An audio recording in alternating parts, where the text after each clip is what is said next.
guys, and welcome back to this channel. In this video, I'll be showing you guys how you can draw on Canva. As you can see, the option isn't there, so you're just going to select more and you're going to select Draw Beta, and here is where you can draw.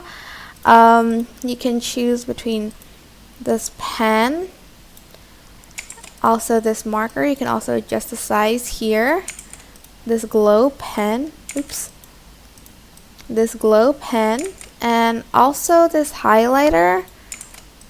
So I'm just going to show you an example. I'm just going to use the glow pen. You can change the color here.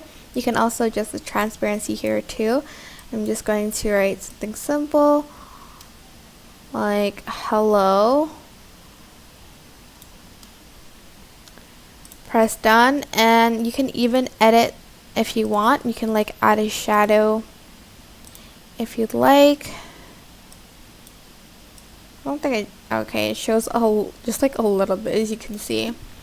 But that is basically how you can draw on Canva.